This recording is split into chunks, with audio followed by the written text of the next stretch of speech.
Have you ever been stopped mid-conversation, not because of something you said, but because of something you are? Someone looks at you, puzzled, and says, "Wait, there's no way you're that age." At first, you smile politely, maybe even laugh. You say it's just good lighting, or maybe good genes, but long after the moment has passed, their words echo. Not because of vanity, but because deep down you wonder, what are they seeing in me that I've forgotten to see in myself? Perhaps it's not your skin. Perhaps it's not the years you've lived, but the way you've lived them. The choices you made when no one was watching, the quiet courage you showed in moments of pain, the softness you protected in a world that taught you to harden. This isn't magic, and it's not luck. What if I told you that youth, real, lasting, soul-deep youth, is something you've cultivated all along? Not through products, but through philosophy, through your quiet rebellion against bitterness, rigidity, and regret. In this story, we uncover 7 hidden reasons why you look younger than your age, and how the ancient Stoics may have whispered their wisdom into your way of living without you ever realizing it. Some people carry the past as if it were stitched into their skin. You can see it in the tension in their jaw, the weight in their shoulders, the way they seem older, not because of time, but because of memory. They rehearse old arguments in silence. They hold on to betrayals like souvenirs. And slowly their spirit begins to sag under the pressure of things they were never meant to carry this long.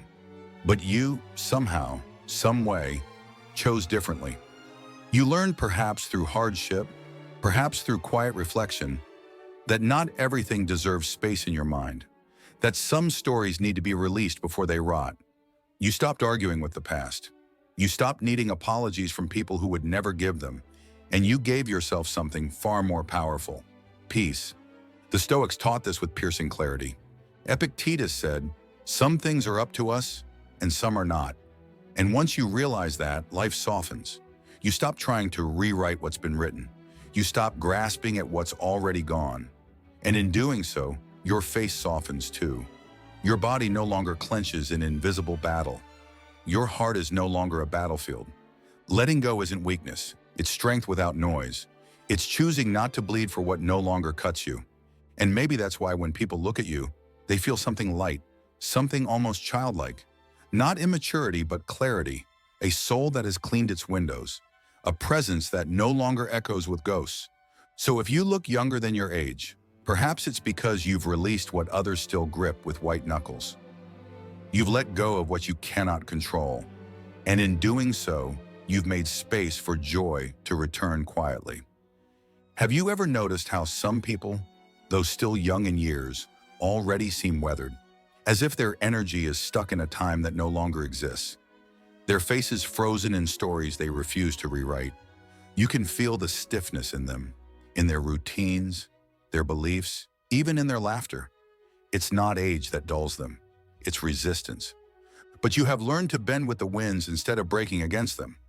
You may not have welcomed every change with open arms, but you didn't run from it either. You allowed life to reshape you, and in doing so, you stayed open to new ideas, new beginnings, new versions of yourself. That openness is rare. Most people spend their lives gripping the familiar, afraid that change means loss. But the Stoics saw change as the heartbeat of the universe. Marcus Aurelius wrote, "Observe constantly that all things take place by change, and accustom yourself to consider that the nature of the universe loves nothing so much as to change." And you've done exactly that. You learned to evolve with the seasons of your life. You let go of identities that no longer fit. You grieved old versions of yourself without clinging to them. And as a result, your soul stayed fluid and your face bright. Those who embrace change don't just survive, they stay alive in the truest sense. They laugh at things they once feared. They try again after failing. They reinvent themselves not because they're lost, but because they've outgrown what no longer brings them light. So if people often say you seem younger than your age, it's not because you've defied time, it's because you've danced with it. And nothing is more youthful than a spirit that knows how to change and remain whole. There is a unique kind of weariness that settles into the faces of those who pretend too long. The ones who force a smile when their heart is heavy, who nod in agreement while silently crumbling inside. Over time, this quiet betrayal of the self begins to show, in their eyes, in their posture, in the dull ache of being unseen, even by themselves. But you somehow have chosen a different path. You've learned the sacred art of being honest with what you feel, not to the world in grand declarations, but to yourself in still moments.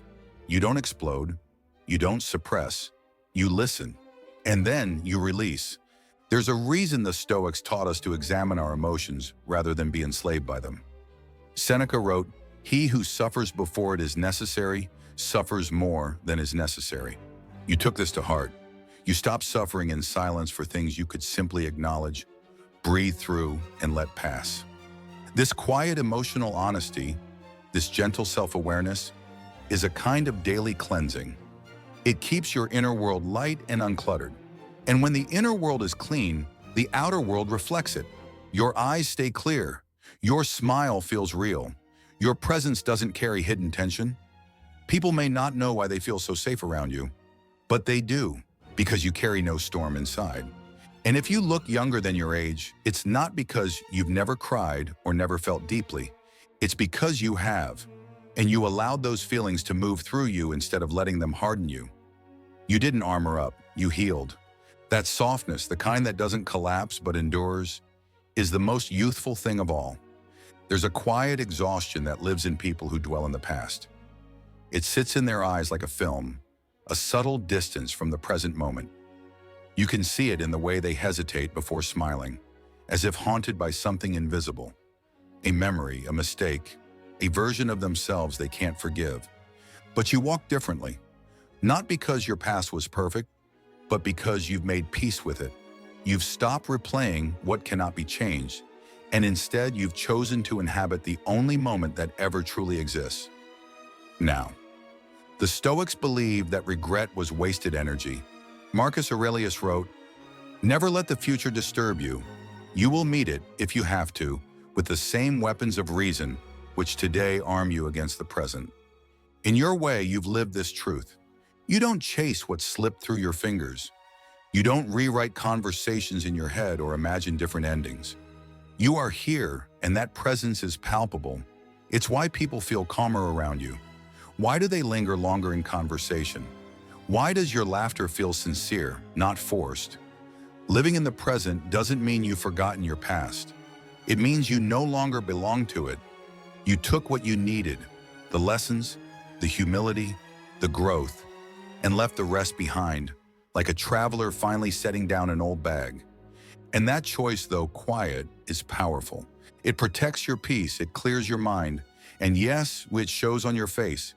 If people say you seem younger than your age, perhaps it's because while others are trapped in yesterday or fearful of tomorrow, you are fully, unapologetically alive in today. And that is a rare kind of beauty, the kind time cannot touch. Some people age not from years, but from heaviness. Bitterness has a way of folding itself into the corners of a person's face, in the tightness around their mouth, in the way their eyes avoid softness, in the guarded tone of their voice. You can feel it before they even speak. The weight of wounds never forgiven, of anger worn like armor. But you chose a different inheritance. You could have grown hard.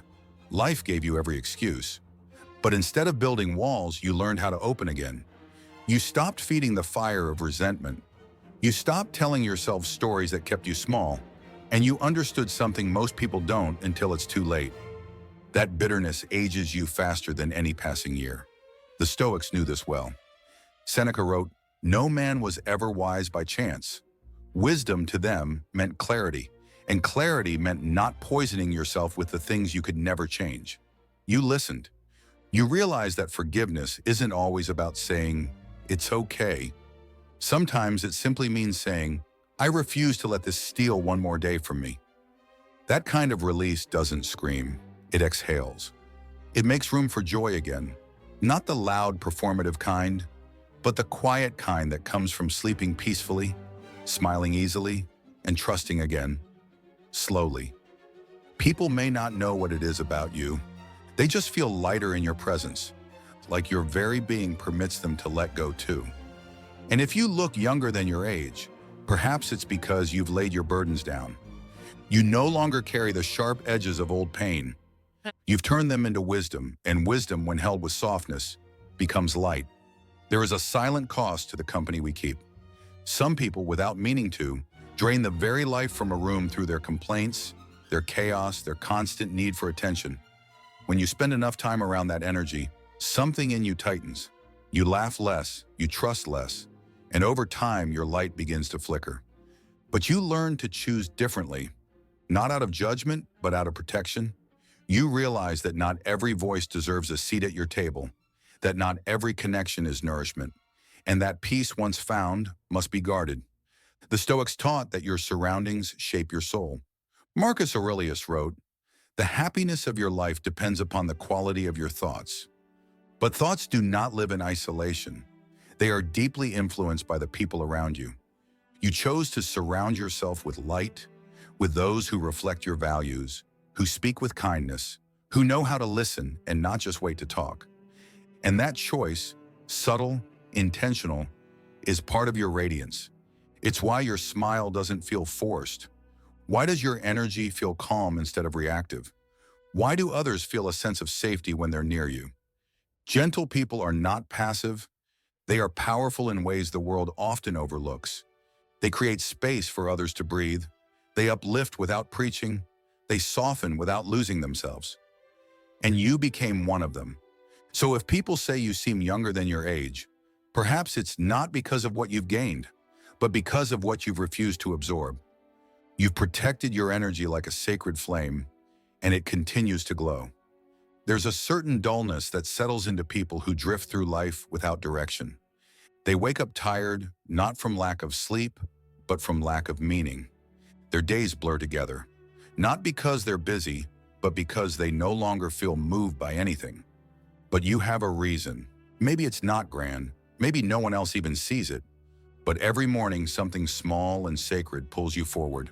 A plant to water, a person to care for, a chapter to write, a lesson to learn. And that purpose keeps your soul awake. The Stoics believed that purpose was the anchor of life. Marcus Aurelius wrote, "At dawn, when you have trouble getting out of bed, tell yourself, 'I am rising to do the work of a human being.' Your work may not be loud, it may not win applause, but it is real, it's aligned. And that alignment brings a quiet joy that seeps into your skin, your breath, your gaze. You don't need external validation to know you matter. You don't chase every trend or every noise. You simply do what feels true, over and over, gently, with devotion. That rhythm gives your life shape. That shape gives your life depth. And that depth gives your presence a kind of radiance that youth alone can never replicate. So if people wonder how you've kept your spark, how you still glow in a world that seems to dim so many, the answer may be simple. You live with purpose, not to impress, not to prove, but to honor the gift of being here at all. And that quite honorable? That's where real youth begins and never ends. So maybe you've heard it before. You don't look your age, but now perhaps you hear it differently. It's not just about how smooth your skin is or how bright your eyes are. It's about the softness you've preserved in a world that hardens so many. It's about the battles you fought and how you chose to walk away from them, not bitter, but wiser, not closed off, but still open. What they see in you, the youth they can't quite explain, is not cosmetic. It's the echo of 1,000 small decisions to forgive instead of resent, to feel instead of suppress, to grow instead of resist, to be present instead of lost in memory. The Stoics didn't promise us comfort, but they did promise clarity and peace if we could learn to live by what truly matters. And you have. You've let go of what you cannot control. You've embraced change with grace. You've tended to your emotions with honesty. You've lived now, not then. You've released bitterness. You've chosen gentle company. And above all, you've lived with quiet, purposeful meaning. That is why you still glow. That is why your energy feels young. Not because you're escaping time, but because you're living within it, fully. presently, gratefully. You have power over your mind, not outside events. Realize this, and you will find strength. Marcus Aurelius. Have you ever been told you look younger than your age? Maybe now. You know why? Share in the comments, what keeps your soul young? Your story might be the light someone else needs.